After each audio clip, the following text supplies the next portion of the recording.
The meeting room turned into a prison cell as I sat across from Travis, watching him stamp "denied" across my promotion paperwork for the third consecutive year. The red ink seemed to bleed through the page like my crushed hopes. "The delay itself is your punishment," he said, sliding my rejection letter toward me with manicured fingertips. His voice carried that familiar smug tone, the one reserved for moments when he exerted power over others. "Perhaps next review cycle you'll remember your place." I wanted to scream. 3 years of watching junior colleagues zoom past me on the corporate ladder while I remained anchored to my entry-level position, despite outperforming everyone in our division. My quarterly reports consistently showed top metrics. I'd secured the Henderson account, the largest industrial client in our region, single-handedly. My real crime? Questioning Travis when I discovered altered safety inspection results that could have endangered lives at the Henderson manufacturing plant. "Your performance file speaks for itself." Travis tapped a thick manila envelope marked "confidential," with a red stripe across it, the file he never allowed anyone else to see. "Some things just don't warrant advancement, Kalia." The way he said my name made my skin crawl. I nodded quietly, gathering my papers with steady hands that betrayed none of the rage building inside me. "I understand. Thank you for the feedback." Walking back to my cubicle felt like the longest journey of my life. Whispers followed me, some sympathetic, most curious about how I'd failed again. Before I continue with what happened next, I want to thank you for listening to my story. If you're enjoying it so far, please hit that like button and subscribe to hear more stories like mine. Your comments mean everything to me. I read every single one. Now, let's get back to how this all unfolded. My name is Kalia Winters. I graduated top of my class in industrial engineering and landed what I thought was my dream job at a prestigious safety compliance firm. I'm methodical, detail-oriented, and have a photographic memory for regulations and safety codes, traits that made me exceptional at my job, but apparently threatening to Travis. The trouble began 4 years into my career when I was assigned to the Henderson manufacturing plant. The facility produced critical parts for transportation infrastructure, and our inspection reports directly impacted public safety. During my third inspection visit, I noticed inconsistencies between my findings and the final reports submitted by Travis. "These support beam stress test results have been altered," I told him privately after comparing my raw data to his final submission. "The northeastern section doesn't meet minimum safety standards. We can't sign off on this." Travis leaned back in his chair, studying me with cold calculation. "Henderson is our biggest client, Kalia. Do you know what happens if we delay their production schedule?" "I know what happens if a bridge collapses because we falsified safety reports," I countered. His expression hardened. "You misunderstood my corrections. Your inexperience led to testing errors. I fixed them. But my original readings clearly show." "That's enough." He slammed his palm on his desk. "I'm the senior inspector. My assessment stands." The next day, I arrived to find my desk reassigned to the corner of the office. My name disappeared from prime project assignments. When promotion season came, Travis created the mysterious performance file that would haunt me for years. After that first rejection, I contemplated quitting. Most would have, but something inside me refused to give him the satisfaction. Instead, I became indispensable, arriving early, staying late, and taking on the inspections nobody wanted. I developed a reputation among clients for thoroughness and integrity. I built relationships with staff in every department. I redesigned our risk assessment protocols, creating a more efficient system that became the company standard, though Travis ensured my name appeared nowhere in the documentation. "How do you stay so positive?" my colleague Dina asked after my second promotion rejection. We sat in the break room as she awkwardly avoided mentioning her own recent advancement. I smiled. "I believe in what I do. The work matters." What I didn't tell her, I was playing the long game, not collecting evidence. That would be too obvious with Travis watching my every move. Instead, I was building a foundation no one could ignore, and allies throughout the company who knew my true value. "We simply can't lose you," Travis would say when I hinted at other opportunities. "But there's nothing I can do about advancement until your performance issues are addressed." Meanwhile, I volunteered for the Cross-Departmental Safety Committee, gaining visibility with executives I'd otherwise never meet. I created training materials that saved the company thousands in onboarding costs. I became the quiet expert everyone consulted but no one championed for promotion. The watershed moment came when our company merged with Northlake Industries, a larger firm with stricter corporate governance. Their HR director, Zoe, began reviewing all personnel files as part of the transition. I was working late one evening, finalizing an inspection report, when she appeared at my desk. Her suit was impeccable, her expression unreadable. "Kalia Winters?" she asked, checking my nameplate. "Yes, that's me. I'd like a moment of your time tomorrow. My office, 9 a.m. I barely slept that night, wondering if this merger would finally break my career stalemate or end it entirely. Zoe's office was minimalist, just a desk, 2 chairs, and a wall of professional certifications. She gestured for me to sit as she reviewed a tablet. "I've noticed something unusual," she said, looking up. "Your performance metrics are exceptional. Client satisfaction ratings in the top percentile. You single-handedly prevented a catastrophic failure at the West River Bridge project by identifying structural weaknesses others missed. Yet your advancement has completely stalled." I maintained my composure. "My manager mentions performance issues documented in a special file." Her eyebrows lifted. "A special file?" "Yes, a sealed performance file that only he has access to." She made a note. "That's not standard protocol in any company I've worked with." Hope flickered dangerously inside me. 7 days later, my phone rang with an unknown number. "Kalia, this is Zoe. I need to understand something." Her voice had an edge I hadn't heard before. "The Henderson project you flagged concerns about 3 years ago. Did you keep any of your original testing data?" My heart hammered against my ribs. "I followed protocol and submitted all materials to my supervisor." "I see." The line went quiet for a moment. "I've reviewed your sealed file. It claims you're technically deficient and unreliable. Yet every client assessment contradicts this." I felt dizzy. That's been the justification for denying my promotion 3 years running. "One more question. The risk assessment protocol our company uses, the one that saved millions in prevention costs. Who developed that?" "I did," I admitted. Though the official documentation credits the department, the silence that followed spoke volumes. "Thank you, Kalia. That's all for now." The next morning, whispers spread through the office. An emergency board meeting had been called. I tried to focus on my work, but tension crackled through the building like electricity. Around noon, I spotted Travis storming through hallways, barking into his cell phone, his face flushed crimson. By mid-afternoon, security was escorting his assistant as she carried his personal items from his office in a cardboard box. I sat frozen at my desk, unable to process what was happening. Was this really the moment I'd been waiting for? Or would the system protect him once again? As the office emptied for the day, Greta, the board chairwoman, appeared at my cubicle. Her silver hair was pulled into a tight bun, her expression serious but not unkind. "Kalia, we'd like to discuss your future with the company. Tomorrow morning, 8 a.m., my office." I drove home in a daze, wondering what tomorrow would bring. My phone buzzed repeatedly, Travis's number flashing with increasing desperation. I silenced it and set it aside. Whatever happened next, everything was about to change. I barely slept that night. Each time I closed my eyes, I saw Travis's face, first smug as he denied my promotion, then panicked as he was escorted out. What had Zoe found? What would tomorrow bring? My alarm jarred me awake at 5:30 a.m., though I'd been staring at the ceiling since 4. I dressed with extra care, choosing a simple blue button-up and black pants, professional, but not trying too hard. The drive to the office was surreal, the morning sun painting everything in golden light that felt almost mocking in its beauty. I arrived 30 minutes early, finding the building eerily quiet except for the cleaning crew. I used the time to organize my thoughts, pulling together a mental catalog of projects, accomplishments, and challenges from the past 3 years. If this meeting was what I thought, I needed to be ready. At precisely 8 a.m., I knocked on Greta's door. "Come in, Kalia." The boardroom was intimidating, a long table with 8 chairs, each occupied by senior leadership I rarely encountered. Zoe sat to Greta's right, a thick folder in front of her. My heart stuttered when I spotted the red, confidential stripe. "Please sit," Greta gestured to the single chair opposite them. I sat, back straight, hands folded in my lap to stop their trembling. Greta cleared her throat. "Kalia, we've called you here because of some irregularities discovered during our merger process." My mouth went dry. "I understand."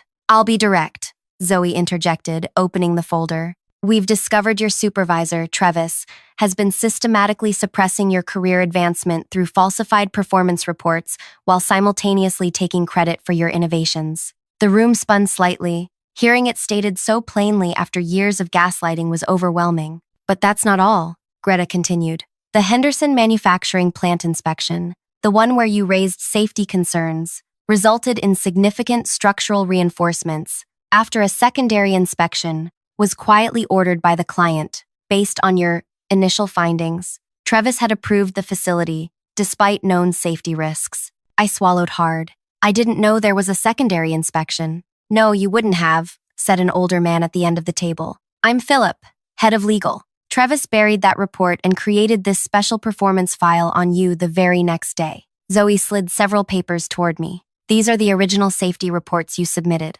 alongside Trevis's altered versions. The differences are concerning. I stared at the papers, seeing my own handwriting contrasted with Trevis's modifications. 3 years of doubt about my own competence crumbled in an instant. We believed Trevis was receiving kickbacks for expedited approvals, Greta said, her voice tight with controlled anger. When you threatened that arrangement, he retaliated by stalling your career. The revelation hit me like a physical blow. It wasn't just personal animosity, it was corruption. What happens now? I asked, my voice barely above a whisper. Greta exchanged glances with the others before sliding a contract across the table. We're creating a new division, focused on safety protocol, innovation, and compliance oversight. We'd like you to head it, reporting directly to the executive team. I blinked, certain I'd misheard. Head it? With a team of 12 inspectors under you, Zoe added. Your salary would triple, effective immediately, with back pay for the promotions you should have received. My fingers trembled as I accepted the contract. And Trevis? Philip's expression hardened. Terminated for cause. We're also initiating an investigation into all his approved projects over the past 5 years. As the meeting concluded, Greta walked me to the door. We failed you, Kalia. The system that should have protected you became a weapon against you. We're determined to make that right. I nodded, too overwhelmed for words. One more thing, she added quietly. We know you had opportunities to leave but chose to stay. May I ask why? The question caught me off guard. Why had I stayed? Pride? Stubbornness? A need to prove myself? I believed the truth would eventually come to light, I said finally, and I couldn't walk away knowing what I knew about the safety protocols. She studied me for a long moment. That's exactly why you're the right person to lead this new division. As I walked back to my desk, colleagues stared openly. News travels fast in an office, and clearly, something significant had shifted. Dina hurried over, eyes wide. What's happening? People are saying Trevis was fired and you're getting promoted? I smiled, the expression feeling foreign after so many years of carefully controlled reactions, something like that. Before I could elaborate, my phone buzzed. Trevis again. The 7th call since yesterday. This time, I answered. Kalia, thank God. His voice cracked with desperation. There's been a terrible misunderstanding. I need you to tell them it's all a mistake. The audacity stole my breath. A mistake? You know how these corporate transitions go. People looking for scapegoats. We've always worked well together, haven't we? I've been your biggest supporter. 3 years of suppressed anger threatened to explode, but I kept my voice level. Is that what you call blocking my promotion for 3 years? That was just standard procedure. Your performance file, the falsified one, or the real reports showing I outperformed everyone in our division. His breathing quickened. Listen, I can fix this. Once this blows over, I'll make sure you get that promotion. We're a team, right? A team. As if we'd been equals all this time. Goodbye, Trevis. Wait, you don't understand what's at stake. I have a mortgage, a family. I ended the call, a strange lightness filling my chest. 2 weeks passed in a blur of meetings, introductions, and training. My new office, previously occupied by a vice president who had retired, had windows overlooking the city. My team looked to me with respect I'd earned years ago but never received. Then came the Industry Safety Conference in Chicago, where I was scheduled to present our new compliance protocols. As I reviewed my presentation in the hotel lobby, a familiar voice cut through the ambient noise. Well, if it isn't the rising star. I looked up to find Trevis standing before me, his once immaculate appearance now rumpled. His tie was slightly askew, his shirt wrinkled. What are you doing here? I asked, fighting the instinct to shrink away. He smiled thinly. Consulting now. Several firms were quite interested in my expertise. He gestured to the chair across from me. Mind if I join you? Every instinct screamed to refuse, but curiosity won out. I nodded once. He sat, leaning forward. I wanted to congratulate you. That was quite the career move you pulled. I didn't pull anything. The truth came out. His laugh held no humor. Come on, Kalia. We both know what happened. You played the long game, making yourself indispensable, building allies, waiting for the perfect moment to strike. It's impressive, actually, he continued, his admiration seeming genuine. I underestimated you. Most people would have quit or filed complaints that went nowhere. But you, he shook his head. You dismantled my entire career without ever confronting me directly. I stared at him, unsettled by how he'd reframed my simple act of endurance as calculated revenge. That's not what happened, I insisted. I just did my job while you actively sabotaged me. And now you have my position, plus some. He smiled again, this time with something like pride. I taught you well. My skin crawled at the implication. You taught me nothing except how corrupt the system can be. His expression darkened. Be careful, Kalia. Success has many enemies. People will be watching for you to fail. Is that a threat? A friendly warning from someone who knows. He stood, straightening his jacket. The higher you climb, the harder the fall. As he walked away, a chill settled over me. Was he right? Had I unconsciously orchestrated his downfall? And more importantly, would I become like him now that I had power? Back in my hotel room, I called Zoe, needing reassurance I wasn't becoming the very thing I'd despised. He's trying to get into your head, she said after I recounted the encounter. Classic manipulation, trying to make you question your own integrity. But what if he's right? What if I did stay just to see him fall? Kalia, listen to me. You stayed because you have integrity, because you couldn't walk away knowing safety protocols were being compromised. Don't let him twist that into something ugly. Her words helped, but doubt lingered. The next morning, as I prepared to deliver my presentation, I spotted Travis in the back row of the conference room, watching me with unnerving intensity. My hands trembled slightly as I arranged my notes. The introduction went smoothly, but as I began explaining our new compliance framework, a hand rose from the audience. Excuse me, called a woman in the third row. These protocols look remarkably similar to what Travis presented at the regional summit last year. My heart stopped. What? Actually, Travis called from the back, standing up. I'm glad someone noticed. These are indeed the protocols I developed during my tenure. The room erupted in murmurs. I stood frozen, microphone in hand, as 3 years of work threatened to be stolen from me yet again. I'd be happy to clarify, Travis continued, moving toward the stage. In fact, I have the original drafts with me. As he approached, holding a folder, I felt something inside me shift. No, not again. Never again. I looked directly at him, my voice finding new strength as I spoke into the microphone. That's interesting, Travis, because the date stamps on the original files tell a different story. He faltered mid-step. In fact, I continued, my heart racing but my voice steady. I'd like to share something with everyone here today. I clicked to a slide I'd prepared but hadn't planned to show, a timeline of the protocol development with screenshots of the creation dates, my email exchanges with the testing team,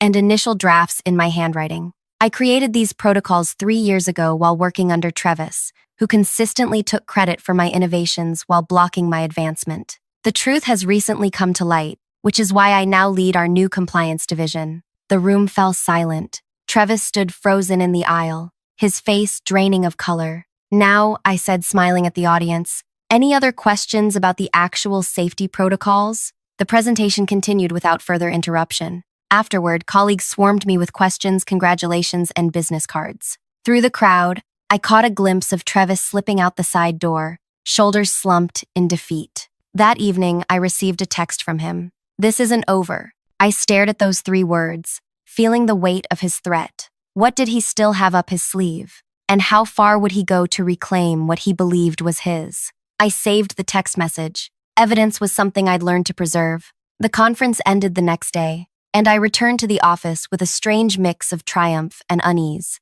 My team greeted me with enthusiastic reports of progress, but Travis's words echoed in my mind. This isn't over. 3 days later, I discovered what he meant. Kalia, do you have a minute? Zoe appeared at my office door, her usual composure slightly fractured. Of course. She closed the door behind her. We've received a complaint from Western Regional Manufacturing. They're claiming our new safety protocols failed to identify a critical structural weakness in their East Wing facility. My stomach tightened. That's impossible. I personally reviewed those inspections. I know. She placed a report on my desk. But they've provided documentation showing our team signed off on areas that apparently failed internal stress tests yesterday. I scanned the report, noting the inspection date, location, and most importantly, the inspector's signature. This isn't our inspection team's signature protocol, I said, pointing to the approval line. We use dual authentication with date stamps. Zoe nodded. I noticed that too. And the client contact listed here is Travis's brother-in-law? I finished, remembering a casual mention years ago at a company picnic. You think Travis is behind this? I know he is. I pulled up the complete inspection record on my computer. Here's our actual report from 2 weeks ago, flagging precisely the area they're claiming we missed. Relief flickered across Zoe's face. I'll handle Western Regional. But Kalia, I know, he's trying to sabotage me. Be careful, he still has industry connections. The incident with Western Regional was just the beginning. Over the next 2 weeks, 3 more clients reported concerns about our inspections, all with suspicious documentation, all easily disproven with our proper records. Each time I found Travis's fingerprints, old colleagues he'd influenced, documentation that mimicked our style but missed key verification elements, inspection dates that mysteriously changed. He's getting desperate, Philip told me after the 3rd incident, but also more dangerous. What do you suggest? I asked. Document everything, trust no one outside your immediate team, and watch for unusual patterns. I took his advice, implementing additional verification steps in our protocols and personally reviewing every inspection report before submission. My days stretched into nights, sleep becoming a luxury I couldn't afford.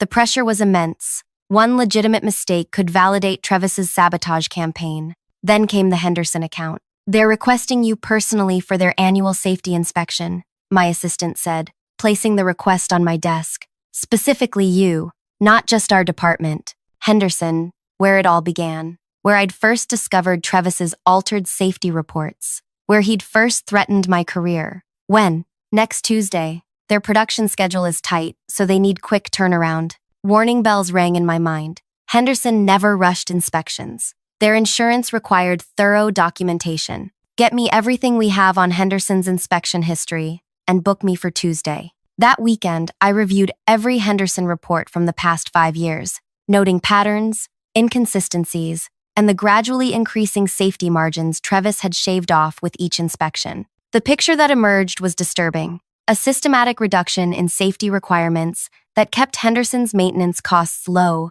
but pushed their equipment dangerously close to failure thresholds. Tuesday arrived with a knot of tension in my stomach. I drove to Henderson personally rather than taking the company car, arriving 30 minutes early to walk the perimeter. The facility looked the same. Massive industrial complex, trucks coming and going, workers in hard hats moving with purpose. At the main entrance, I was greeted not by the safety coordinator I expected, but by Owen, Henderson's operations director, and Travis's former golf buddy. Kalia, thank you for coming personally. His handshake was firm, his smile not reaching his eyes. We have a specific section we need inspected today. I understand you're on a tight schedule, I said carefully. But our protocol requires full facility inspection. Of course, he waved dismissively. But if you could start with the Eastern Production Wing, that would help us immensely. The Eastern Wing, the same section where I'd first found altered safety reports. I'll need my full team for a proper inspection, I said. Oh, we were told you'd handle this personally. His smile tightened. Travis always did. There it was. The trap began to take shape in my mind. I'll need to make a quick call, I said, stepping aside. I called Zoe, keeping my voice low. Travis is setting me up at Henderson. I need backup and legal coverage. What's happening? They want me to inspect alone, specifically the section where safety reports were previously altered. I think they're planning to claim I missed something critical or falsified reports. Don't enter the facility, she said immediately. We'll send a full team and legal representation. This sounds like a coordination with Travis to discredit you. When I returned to Owen, his impatience was visible. Problem? Company protocol has changed since the merger. I'm required to have at least 2 additional inspectors for any site visit. They'll be here within the hour. His expression darkened. We don't have time for that. Either you inspect now, or we'll need to find another firm. I smiled pleasantly. That's certainly your prerogative, Mr. Owen. I'll just need written confirmation that you declined our standard inspection protocol. For the record. He blinked, clearly not expecting this response. Let me check with management. While he stepped away, I noticed a familiar car pulling into the visitor's lot, Travis's silver sedan. So he was here, waiting to spring whatever trap they'd prepared. My phone buzzed with a text from Zoe. Team and legal, 20 minutes out. Stall. Owen returned, his manner suddenly accommodating. Actually, we can wait for your team. Safety first, right? Absolutely, I agreed. Why don't we review the areas you're most concerned about while we wait? For the next 15 minutes, I kept Owen talking in the lobby, extracting valuable information about recent equipment changes and maintenance schedules. When my team arrived, 4 inspectors and our legal counsel, Owen's face fell. This seems excessive for a routine inspection, he protested. Our lawyer, Amira, stepped forward. Given the history of documentation discrepancies at this facility, we're implementing enhanced verification protocols. The inspection proceeded with meticulous attention to detail. In the Eastern Wing, we discovered exactly what I suspected: equipment operating beyond safety tolerances, with maintenance records that had been backdated to appear compliant. Most tellingly, recent repairs showed signs of hasty completion, as if prepared specifically for today's inspection. Interesting timing on these repairs, I noted to the maintenance supervisor, who avoided my eyes. Standard maintenance cycle, he mumbled, with yesterday's date on fresh welding seals. As we completed our inspection, documenting every discrepancy with photos and sensor readings, I spotted Trevis in a glass-walled conference room with Owen and 2 other Henderson executives. Their animated discussions ceased when they noticed me watching. Back at the office, our team compiled the most comprehensive inspection report Henderson had ever received, documenting 23 safety violations that required immediate attention before operations could continue. They won't like this, Amira warned as we finalized the report. They don't have to like it. The violations are real and documented beyond dispute. The response was swift and furious. Henderson's CEO called Greta directly, claiming we were implementing punitive measures based on personal vendettas. Trevis submitted a formal industry complaint, alleging I had fabricated violations to target his former client. For 3 tense days, our findings were scrutinized by the board, external consultants, and Henderson's own safety team. The pressure was enormous. My entire division's credibility hung in the balance, along with my career. On Friday morning, Greta called me into her office. Her expression gave nothing away as I took a seat. The independent review is complete, she said without preamble. I nodded, hands clasped tightly in my lap. All 23 violations were confirmed. A small smile broke through her professional mask. In fact, the independent inspectors found 4 additional issues we missed. Relief flooded through me. And Henderson? They've agreed to a complete safety overhaul and terminated their relationship with Trevis's new consulting firm. They're claiming he advised them to make cosmetic changes to pass inspection rather than addressing underlying issues. And Trevis's complaint against me? Withdrawn this morning. She slid a folder across the desk. But that's not all. The review triggered an industry-wide audit of facilities Trevis inspected in the past 3 years.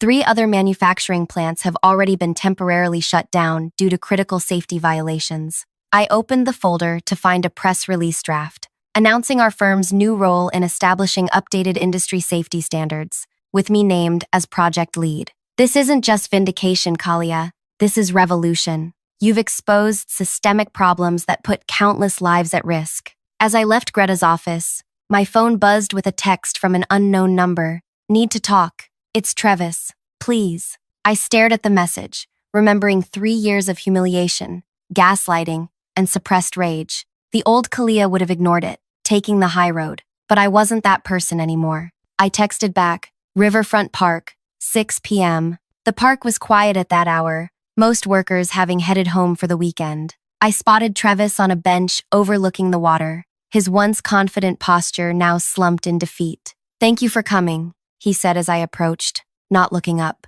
I remained standing. What do you want? To explain, to apologize. He finally raised his eyes to mine. I'm finished, Kalia. No firm will hire me after the Henderson fallout. The industry association is reviewing my certification. That's not my problem. I know. He ran a hand through his disheveled hair. But I thought maybe you could. Put in a word. Tell them I cooperated. Something to salvage what's left of my career. I studied him. This man who had tormented me for years, now reduced to begging for my help. The power dynamics had completely reversed. In that moment, I had exactly what I dreamed of during countless sleepless nights. Trevis, at my mercy. Do you remember what you said to me 3 years ago, when you first denied my promotion? He frowned, then understanding dawned. The delay itself is your punishment. Yes. I sat beside him, close enough to see the fear in his eyes. For 3 years, I waited, watching colleagues advance past me, doubting my own abilities, wondering what I'd done wrong.